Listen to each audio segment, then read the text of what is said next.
Hey guys, welcome to Gods Unchained with the Professor and FakeMews.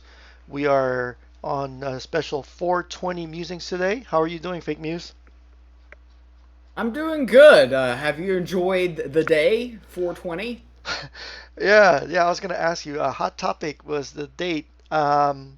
You asked me first, but I was gonna ask you how your 420's been. I've had a busy 420, so uh, I've seen other people enjoying, and I'm living through them, but I myself have not, and probably will not. So, but let me ask you: do you partake?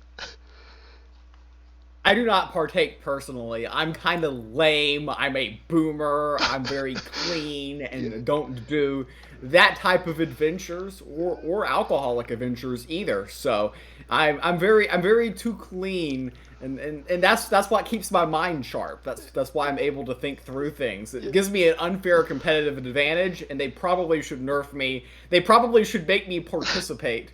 But I just had a normal work day. Didn't hang out with any human beings because I work from home now, so that's excellent. So I did not actually see anybody partake in 420 either. Yeah. I was gonna say you're keeping your brain cells alive. You have a good herd of brain cells. Your herd's still 100% strong. Uh, It's really unfair. They really shouldn't allow this. This definitely needs a nerf in the next patch. yeah. I was gonna say you're definitely getting an unfair advantage there. I had to ask though, because I know last time you talked about your Mexican drug adventure, so I thought I'd check to see what the status of fake news was with 420. Yeah. I do drugs for the correct reasons, for the for the medical benefits, Okay. and the 420 is just there's You, not really much of a medical benefit you, for me there. I don't think. you never heard of medical marijuana?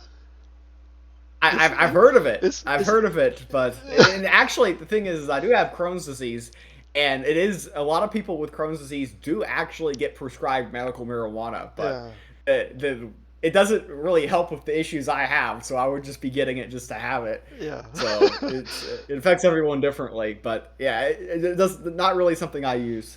So there we have it. Fake news special. Fake news says that there is no medicinal marijuana out there. He doesn't believe in CBD.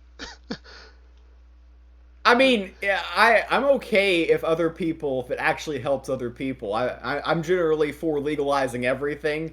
I don't like it when the government comes in and makes micro decisions and decides what you can do and you can't do. I believe in freedom, which is I think what the bald eagle used to stand for, but now Right. everyone wants to tell other people what to do. So, Yeah, hey, definitely.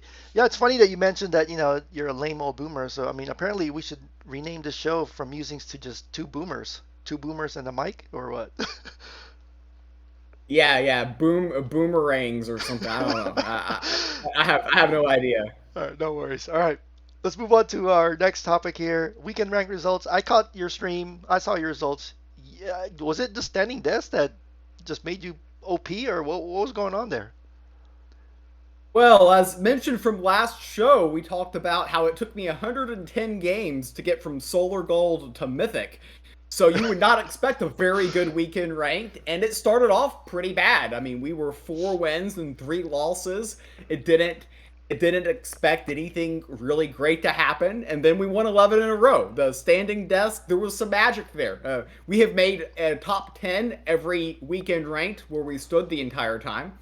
So that's a new statistic. Yeah, So there you go. I don't know. Maybe there's some magic in the standing desk, keeps the blood flowing to the brain, or maybe Control War is OP and should have gotten nerfed.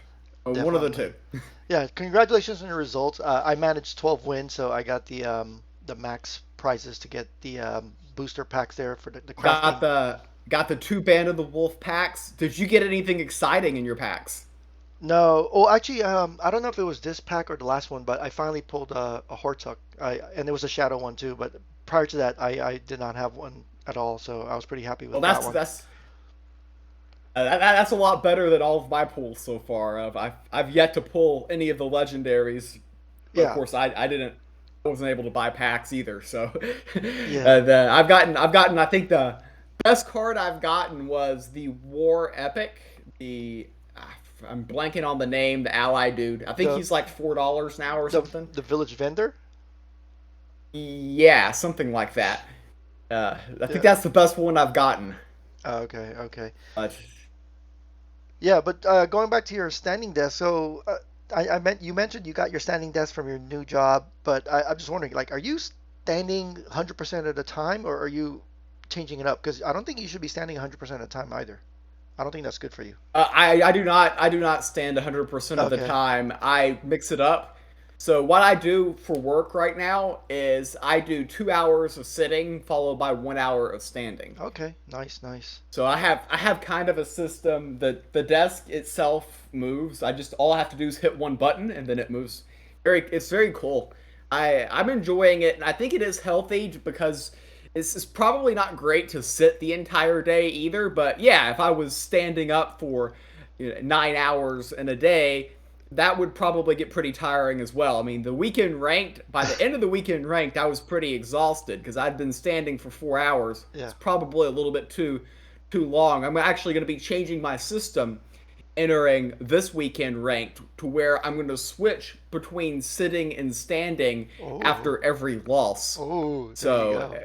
yeah, when I lose, I'm gonna start off standing. When I lose my first game, I'll be sitting, and then we'll go back to standing after the second loss. Or I can go 18-0 and then Just really test my stand. stamina. Yeah. That's the other way of looking at it. But hey, if as long as we're getting the wins, we can just try to keep the vibes going. Yeah, you're spicing things up there. I don't think anyone has ever did a stand sit stream challenge. So that sounds like something worth tuning into for this Friday, right? Yeah, that will be tomorrow. Tomorrow's the filming, but yeah, this Friday, 6 p.m. Central, 4 p.m. for those out in California. Early for you all. Yeah, early for us. We'd still be on a typical work schedule, but I'm sure we'll be doing a clutch and watching you through our phones while at work. Or That's else, that's the best way to have a productive Friday, I think, or one of the best ways. yeah, definitely. Cool. Did you get anything good on your packs? Or like you said, nothing, or is it just the village vendor came in this pack? These I, rewards? I got I got a lot of I got a lot of clicking in. I had a lot of packs to click through, the top 10 extra Oh packs, yeah, and nice. I honestly can't tell you a single card that I opened. It was that memorable. Uh, so Yeah, but who knows? Maybe one day something will boom and I will have a lot of them because it's just piling up cards. yeah, so I know it's been 3 weekends of Band of the Wolf being rewarded, and you've hit the max price every time. And I know when it first released, you couldn't buy packs, or you couldn't forge as well. So I'm guessing you have a lot of doubles now. Are you able to forge anything to get the craft legendaries, or you still can't forge, or you don't care? So this is actually a good topic to bring up because I Okay, figured out what my problem was. all So right. I recently got a VPN, and Oh, apparently the VPN was what was blocking me from forging. It was what was blocking me from buying packs. The VPN was messing everything up. I didn't realize this at the time.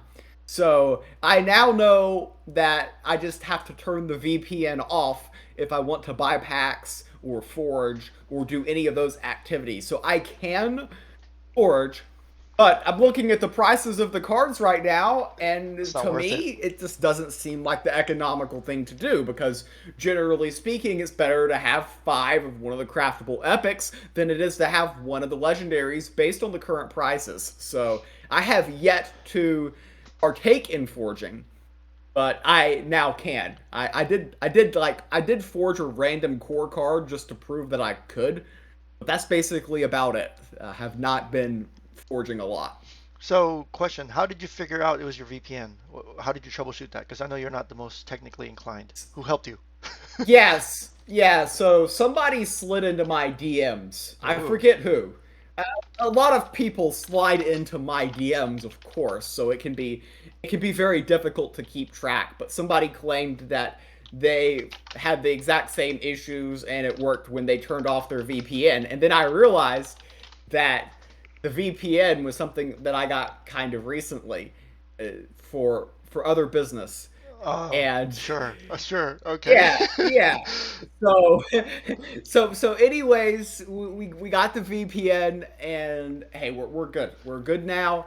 I now know that if I just want to participate in any Gods Unchained transactions, we need to turn that sucker off, and I'm good to Okay. go. All right, good, good. We're gonna keep this PG, so we're not gonna dive deep into your VPN reason. I actually had that noted as a question, but I'm gonna skip that.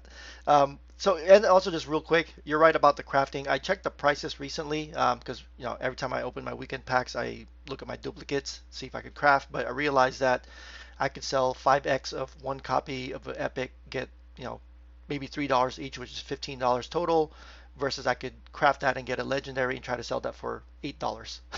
So no brainer right now. Yeah, the math does not work out as your teammate would say. Caution, fun with the Yeah. math hat. He would probably not advise on currently forging in this environment. Yeah, if he caught me doing that, he'd probably give me a stern talking to. So speaking of skipping, this was going to be the big topic of the week, but there's some other developments. But real quick, did you notice that there was a skip button? Yes, yes, this has been something that I've been very excited about because it saves me clicking. It's a very minor thing that it helps me tilt less, so that's really good. I'm a big fan of the skip button. So okay, so you tilt less. So basically, when you're losing and you're starting to tilt, you skip and just jump into a I game don't I don't want to sit there and click 17 times after a game. and savor the Like loss. that's not me. We just skip, go into the next game immediately. Like we, Okay. we don't need to think about it. We don't need to think about it. Okay. That's funny because I was gonna share. That's my. So I first noticed it too, and I was like, wait, what is this? Eventually I clicked it, and I was like, wow, finally. But because I was gonna ask you how when you use the skip button, and it sounds like you use it every time. But I actually found myself at first using it, and then kind of muscle memorying back into clicking all the buttons. But now that it's been out for a while, I found that when I win the match, I click through the screens to see all my rewards. But when I lose a match, kind of like what you're saying, that tilt thing, I immediately skip and jump into a match again. So I don't know if everybody else is doing that, but that's how I find myself using the skip button. I just get tilted by having to hit buttons, just generally speaking. So even when I win, I don't really care about Yeah. seeing the rewards. I Okay. have so much Stardust and Flux and all that junk that I don't even know what to do with it. So I So I don't even need to see it. yeah. So you are staying on brand with that tilt factor. Yeah, yeah, we tilt when we win, we tilt when we lose. I mean, we were tilting with that control war list that I went 11-0 with on weekend ranked. We had plenty of tilt moments while playing that list, and yeah, so don't worry, there's still tilt even if we get a top 10 finish. Awesome, awesome. So going real quick, the next topic, the balance patch. I don't want to spend time on going through everything. I think a lot of people have covered that, but I just wanted to ask you a couple of questions that change for on cards that change and see what your thoughts are. The first one is your favorite card. Oh, your Howler Golem. It went back to a 7 mana. Waste of time? Like, why did they even change it? What do you think? All right, we got to do this one more time, and as an honorable funeral, right? Right.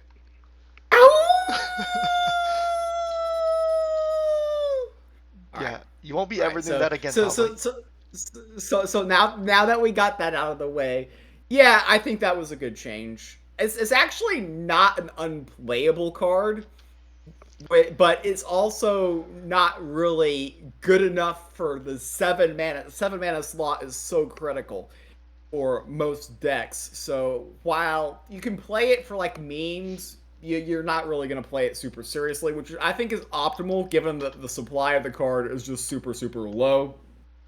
So I think that reverting that change was good.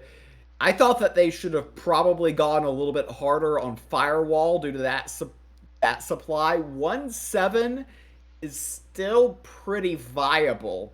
I'm interested to see if that's going to have long-term impacts on the game as well. So those are the two that are really big, in my opinion, from the patch. The Band of the Wolf, of course, everything from Band of the Wolf can still get changed, buffed, nerfed again, all of that stuff. So those are definitely not final. I think this is probably going to be the last patch we're going to see for Etherbots, though. You I think think so? this is Okay. pretty much where where they're going to lock. Oh, okay. Yeah, I was gonna ask if that's what you were thinking. It sounds like it is. Yeah, the Howler Golem, same thing. I think it's okay at 7, but there's just so many other better options at 7, right? We have our Demogorgon, Therial, Hortuck, even the Ember I mean, Oni. even Ember Oni. I was Yeah, about to say even Ember Oni. I think Ember Oni because of the healing is heal. better Yep. than Color Golem right now. So Okay.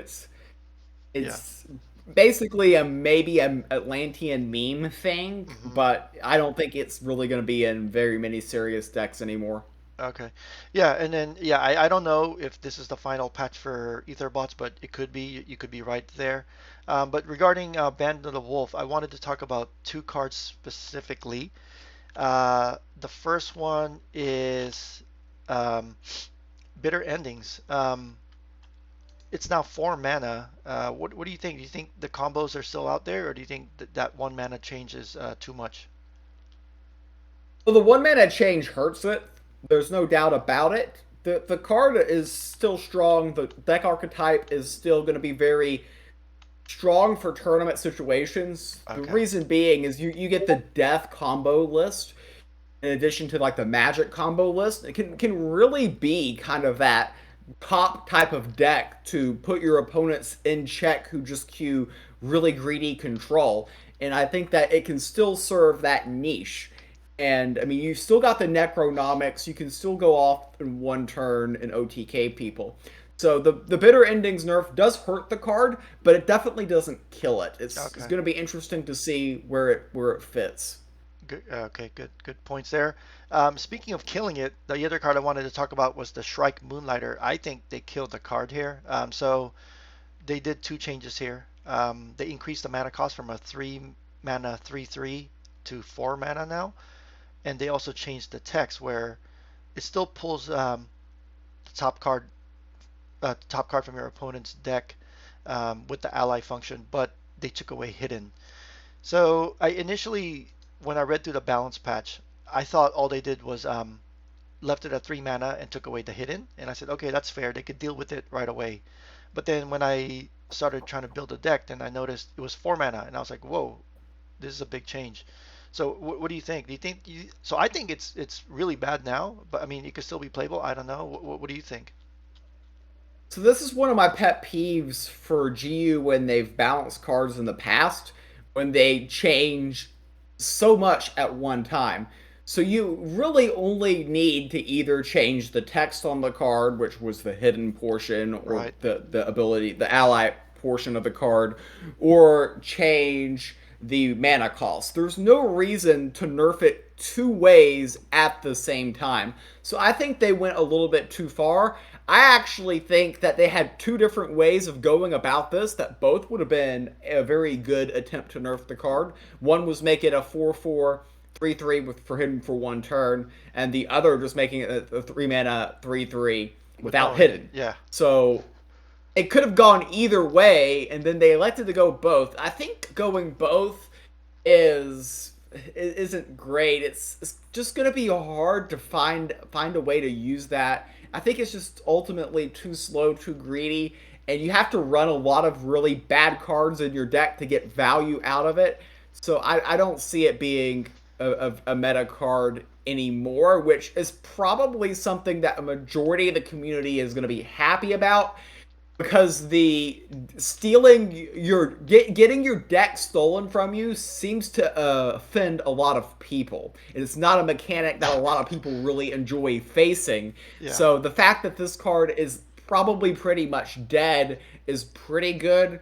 You still have Gamma, which of course is still very strong. You don't even need to really build a deck with that many nethers to run Gamma. But so that's the only real card you have to worry about for the deck steal.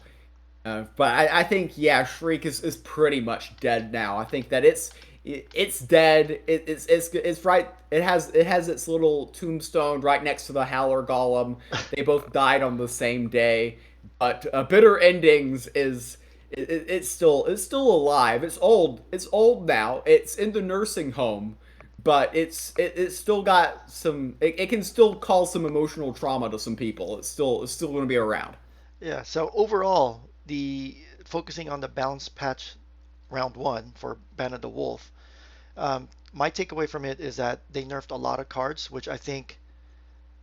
Okay, so this is speculation on my part. I think the initial round of nerfs are, obviously no duh cards. Like these cards shouldn't have even come out in this fashion.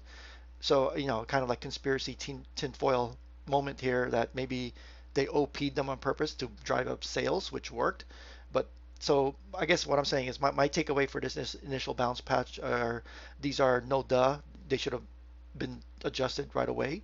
What do you think about this initial round of Ban of the Wolf nerf or balance patch? Yeah, I mean, I pretty much agree with that take. Majority of the changes are really hard to disagree with. I can disagree with maybe they went a little bit too far for Shriek, for instance. Right. But Reneko, I thought was a good change. That was another very big card. I thought that was changed, Yep. and they cleared up the text on Argus and Divya. One of the interesting things was when the set first came out, or when the set was first announced. One of the first things that we had kind of thought up in a group chat was that Divya, if you hypothetically got two of those into play, you could actually have a one-turn kill. But the way the card actually functions is the it doesn't loop. So each Yeah. ability it basically only triggers once. So that wasn't super clear, but clearing up the text, and you had the same thing with Argus. Hypothetically, if you had two Argus, Hmm. some people thought that that could cause an infinite loop because one would get buffed and then the other would have to get buffed and then Right. it would go on forever. So it's good that they cleared up the text there. But I'm sure most people aren't as super excited about the text change as I am, but I like the clarity. Yeah, I agree. I agree. And lastly, just real quick, Assassin's Aim. I thought it was a minor change. I think it's rare that I played Assassin's Aim and kept the creature hidden for more than a turn. There's been cases I've done that, but it's rare. So I thought that um, ge removing the word permanent hidden to just hidden for one turn, I thought it was a minor change. What do you think? So yeah, the only reason why they did that was before the Ico interaction, Yeah. and I'm okay with it. Like Okay. the nerf doesn't really do too much to the card. Most hidden rush decks, you're attacking with it for the turn after you play Exactly. Assassin's Aim. Anyways, you're usually not wanting to sit back there, so it really only is applicable to Ico, and it's kind of a super soft niche nerf to Ico and Hidden Rush. But if you've got the mana and your opponent lets you, you can still play Pietro Oh yeah. and have the infinite hidden Yep. that way. Yep. Yep. Good point there. Uh, Last hot topic here, the daily P2E tokens. So I don't know. I know you do your 10 wins Wednesday, but do you play every day and do you claim your tokens every day? Because I'm fairly consistent, and there was a time when this past week where I couldn't claim, and that was an issue in the Discord, and the team looked into it, etc. What's your take with daily play to earn, and did you run into the issue claiming your tokens? So yeah, I generally play 10 games a day, and then I generally forget to claim my tokens, and then a couple of weeks goes by, and then I hit claim. I claim a bunch of days at once. That's generally what happens.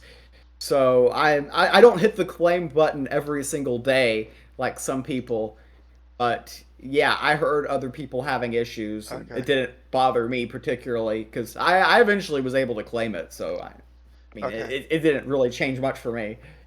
Yeah, yeah. So I try to claim every day, but it was just funny because then when things like that happen, there's speculations, and then people were like, did they run out of God's token because forging is now free? So ultimately, I don't know what happened, but from what I read, I think it was like a coding, everything you could throw under the coding umbrella. So that's what they're sticking with. It wouldn't be the first bug in Gods Unchained history. Just Fair gonna go point. ahead and throw that out there. Fair point. Fair point. All right, coming up, weekend ranked. So you went 11-0 with Control War, a big balance patch just dropped. What's your predictions for this weekend rank? What is Fake News gonna play tomorrow for his sit stand challenge? Well, we're going to be starting standing up playing Control War, Wait. Are you and mythic currently, or did you drop again? I am currently mythic. I have Oh. not dropped since since I was Solar Gold last week, and it took 110 games to get back up. We have not dropped, You've learned your so lesson. we are still mythic. Yeah, you've learned your Well, lesson. yeah, the thing is my win percentage has been higher this week. There was a point this week where I was the number one MMR player in the entire game. So I've been winning a lot more in Mythic. I had a screenshot where I had like 3 consecutive days of 8 and 2 or better on my Nice. daily play to earn, and last week I was like going 3 and 7 every day. So and that was in solar. Yeah. We got a lot more gods tokens this week. Oh, just real quick. Predictions. Sorry, just real quick. You mentioned number one player. I just happened to check the stats at GU Dex before I jumped into this call. Number one is Doyle, but I don't know if that's our friend Drunken Doyle, but number one is Doyle. So I don't know if that's a blast from the past or just somebody new, but I just thought I'd bring that up to you since you kind of do have a history with Drunken Doyle. Yeah, well currently they must have fallen off there. It's Freebird at the moment. Okay. They've been up there for a while. And yeah, I fell off a little bit yesterday when I decided to start losing some games. I wanted to get my daily play to earn games in quickly, so I played Coin Flip War, and I went second a bunch of times in a row, which Uh, it didn't end very well for me. I had some very quick losses there. But the key is very quick. It didn't take right, long. right. Okay, let's get to your predictions. So yeah, this balance patch did not touch Control War at all. Control War gets stronger with the Bitter Endings nerf. That's one of the decks that does very well against Control War. So now that gets nerfed, people are going to be less encouraged to play that deck. So Control War, I think, is probably going to be the top deck of the weekend. And last weekend, we had me, Clutch, Flavius, and I believe another person who all played Control War, like 4 of the top 10 or something ridiculous like that.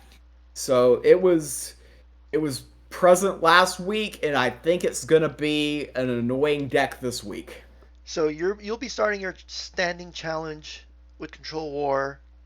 Now, are you just going to be changing your posture with a loss, or do you feel like you'll be jumping decks as well? Because you've been known to do that.